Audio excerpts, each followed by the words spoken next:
the stars closer or further away than the moon? Further away, because they're smaller, right? Or are they just smaller just in size? I think they're smaller in size. I think there's stars before and after the moon. What is a star? Fire.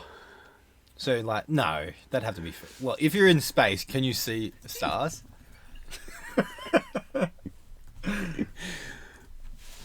No, they're like mini planets, aren't they? Or they're not. I thought a star was like a planet. It's a dust cloud. Fuck off. What's that bullshit? That's not a real thing. It's a glowing ball of hot gas, mainly hydrogen and helium. So it's not a planet. No. Well, stars are small, I would say. Yeah, but like, isn't like the fucking sun a fucking What planet? size are stars? Just say, can you see stars from space? Because like, surely they'd be fucking close. There's a few different types, but they're generally between 20 and 40 k's big. But like, can you look up? Can you see stars? Well, while I'd you're say in so. space? If there's a big fireball that's 20 to 40 kilometres, But like, what happens if you get too close? been looked up before. It's a bit inconclusive. What is it? No, I says- think it's no. Wow, okay. So fast exposure times on like a camera means they can get good pictures of the bright Earth or lunar surface, but it also means no stars in the picture. See, I told you. Even in space, stars are relatively dim and just simply don't produce enough light to show up in photos. Told you. I don't understand it though. How can we see them from fucking So like, here? I think our eyes can see them when we're in space, but when we go to take a photo, can't take a photo to be of it. able to get the Earth or Moon in, you need to set it so it's really bright, Are they like? so you can see it, and then it's too bright to see the stars. If you dim it, you can't see the Earth or the Moon, but you can see the stars. I want to know what the sun looks like from fucking the moon. Like fire. But like, are you closer or are you further away? Depends on where the moon is at Does that the time. moon move? Or Yeah. does- No, or does- yeah, the moon or does rotates the around Earth us. move? Well, the Earth is moving. Like, so the sun is here, the Earth is going around it, and the moon's going around the Earth as well. Fucking Inception there. Fucking, But the Earth is also tilting like that at the same time. So I was like, They're fucking wrecked. That's fucking weird shit right there. So the sun stays in the middle. yeah, but it could, the whole system could be moving as So well. if you're on the moon, it's moving, but you wouldn't feel it. Yeah, the same as like the Earth is Yeah. moving now, but you don't feel it. Yeah, but it's a lot. If the smaller Earth though, stops, isn't you it? definitely feel it. Could you imagine that? Just fucking fly. You'd be dead. It's got like 3,000 kilometers. No, it's like or something. 11,000 Oh, kilometers or fucking something. some bullshit like that. I thought.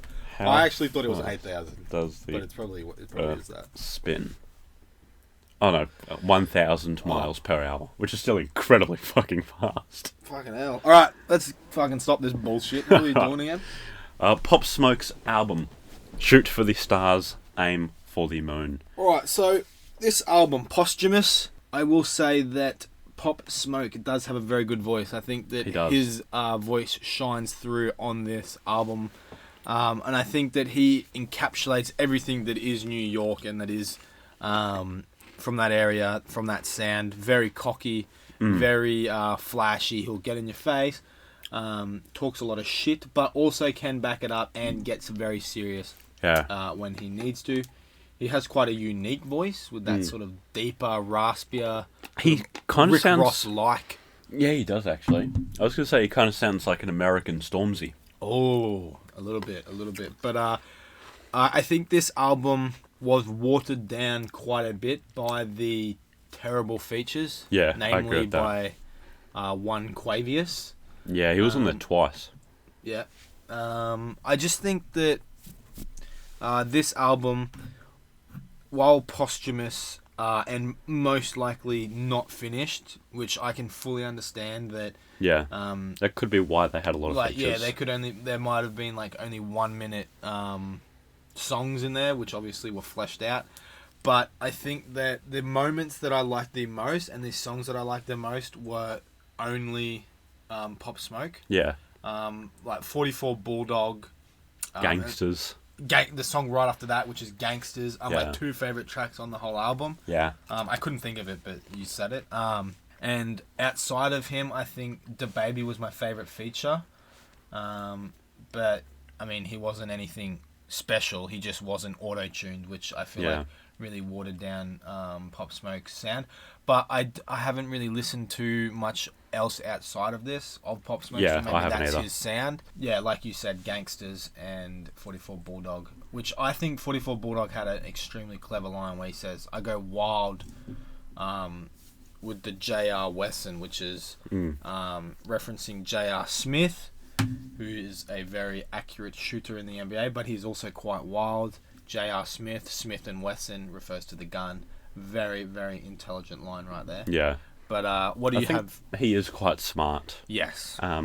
Yeah, I actually liked 50 Cent's verse. Yeah, 50 Cent, what? He produced the whole album, or he was an executive producer? I think it was an he had a exec hand producer, yeah. on the album. Yes, I did enjoy 50 Cent's as well. His Yeah. contribution to the album as a whole, I think, was quite good. Yeah. Obviously, being from New York himself, knew a Yeah. bit more to the sound, a little bit more nuanced if someone came in from maybe Hollywood or from Los Angeles. But yes. Yeah, and I think he did a good job on his verse fitting in. Like, I don't think there's many sort of old heads that you'd be able to chuck in and have fit. Yeah. But I think he should have been on Snitching. Talking about 6ix9ine. Yeah. That would have been funny, Is having that- 50 Cent on that. Yeah, was that the song right at the start? Wait, what was the song where he rapped it was- about like oh, it was Gangsters, and he said something like, "Oh, we're not purple haired, rainbow haired," or something like that. Yeah, that is Gangsters. Something like that. Yeah. Yeah, talking about, like, Pop Smoke was not a fan of 6ix9ine. Because he was like, "Oh, I'm in New York. I'm with the real gangsters." Yeah. Like, yeah. Yeah, and he said something about, like, I actually run the streets. Yeah, or yeah. something like that, yeah. Great song that. Those two songs, honestly, are insane. Yeah. Tiger was probably the worst. Yeah, I feature. didn't like Tiger. I think, yeah. Yeah. I don't know why he's on there.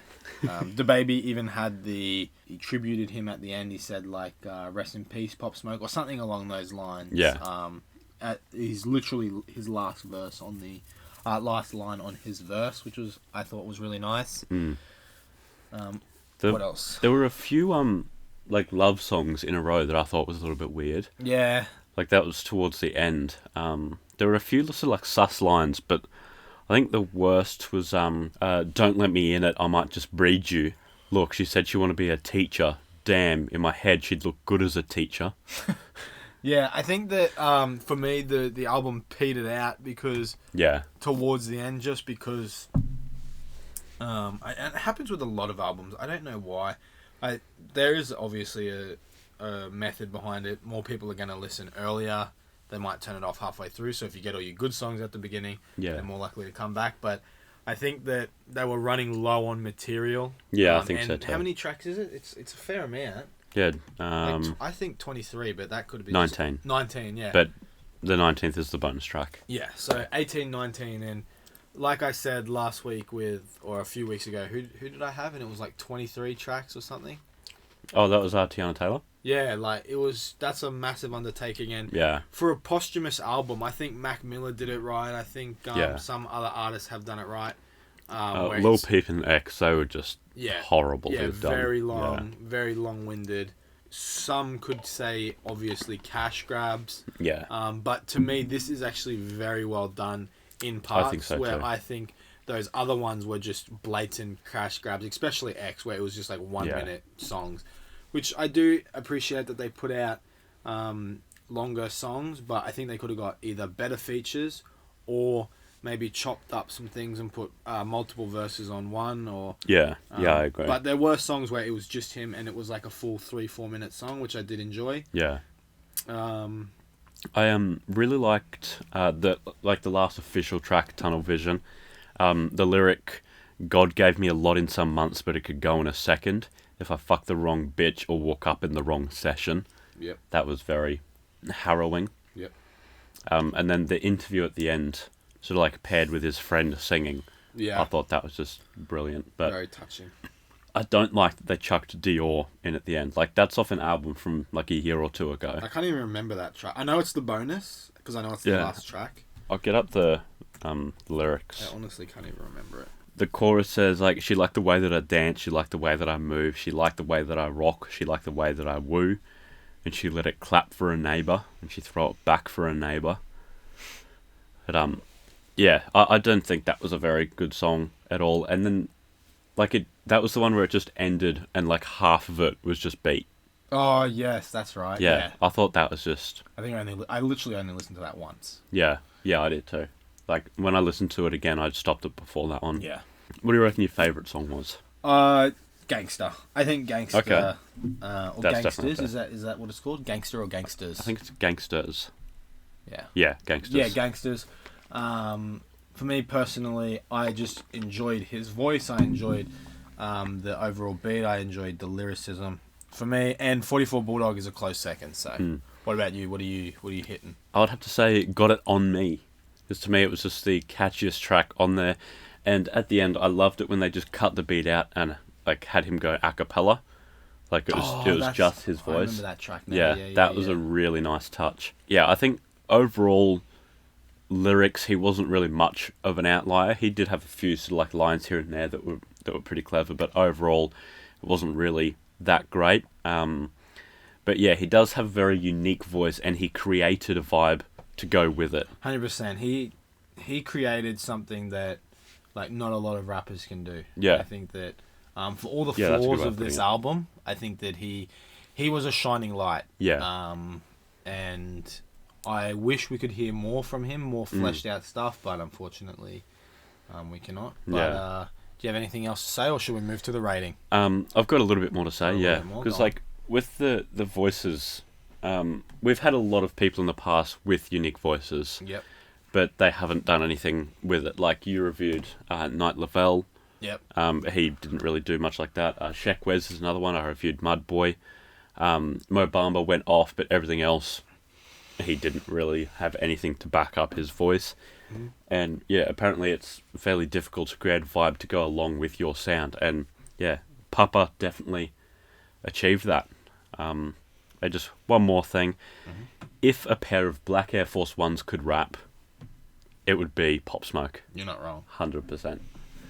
You are not wrong. Yeah, but I think I'm going to rate it a 7 out of 10. Ooh, you went a bit higher than me. I'm giving it a 6 out of 10. There you go. All So right. another 13 out of 10, 2 weeks in a row. Yeah. There you go. All right, we'll be sure to check us out later today because we've got the Song of the Year for 2016. And I want to just say that we are not comparing El Nisu, was that his name? Yeah, El To Nisu, Pop El Nisu. Smoke, No, because definitely not. they're obviously, they got the same rating, but very, very different. Obviously, Yeah. Pop Smoke was, and obviously a massive recording artist, but it was just under different circumstances. Yeah, definitely. Yeah, If- it's like Yeah. I would rate Butter Chicken an 8 out of 10, but I would also rate the Pink Starbursts an 8 out of 10. Oh, you're not wrong, mate. There you go. But depending on my mood, one Exactly could right. be an 8 out of 10 and one's like, no, I don't want that at all. Exactly. There you go. So yeah, two completely different sort of subgenres. But yeah. All right, tomorrow, 2016, and... No, that's later today. Oh, later today. Well, what's tomorrow then? Well, tomorrow is my album review. Right. Pretty crazy name by Flea Lord. Flea Lord. Alter Ego Fliego Delgado. Oh, I do like that. I do like that. And then there's something else shortly after that. The quiz. Oh, the quiz. And then Saturday show, the Q&A. Oh, mate. We're getting through it. Goodness me. All We'll right. see you then. That's a wrap. That's a rack.